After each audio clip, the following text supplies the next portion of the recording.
In Program 3 for Unit 11, we'd like to set the goal in motion in our blocker game.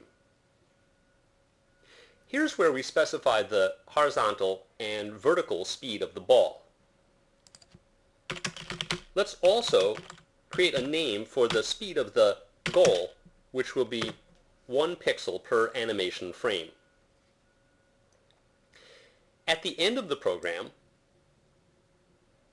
where we create the goal, we'll need to give it a name so that we can reference it at other parts of the program.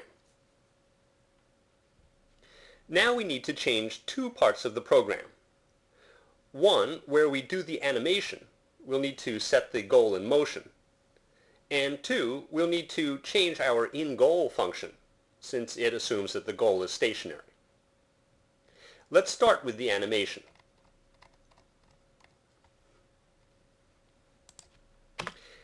In each step of the animation, we'll be moving the goal.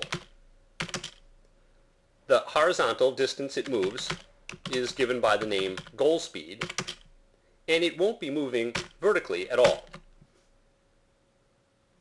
But we'll also need to change the direction of the motion when the goal reaches the edge. And to know where it is, we'll now need a function something like the ball position function that we wrote for the ball. Notice, though, that the goal does not move vertically. So all we really need to know is the position across, how far it is over. Let's write a function that tells us where the left side of the goal is. Then if we want the position of the right side, we'll just take that number and add on the size of the goal. We'll call our function goal left x, since it returns the left-hand side of the goal. To get this position, we use the canvas method that we used before, called coords, and pass in the goal. This passes back a group of 4 numbers, the first 2 specifying the upper left corner of the goal, and the last 2 specifying the lower right. As we mentioned before, this is not quite a list, but we can make it into one using the list function. The first 2 numbers here are the across and over amounts for the upper left-hand corner. All we really want is the over amount, so we'll select it.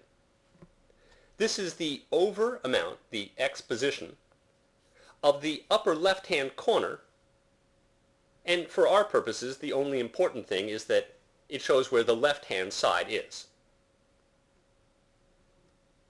Now we can write our reflection line. If the left-hand side of the goal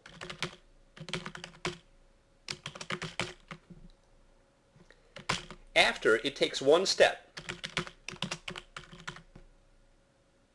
would be below 0, then the goal would have moved off the left-hand edge of the field.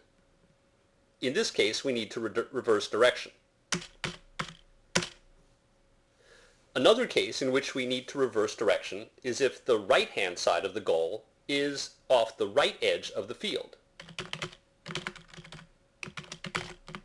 Here's the left side of the goal. Adding on the size gives us the position of the right-hand side. And here's where that right-hand side will be after one animation step. If that would be bigger than the size of the field, that's too far. In either of these cases, we need to reverse the direction. And we do it just as we did before with the ball.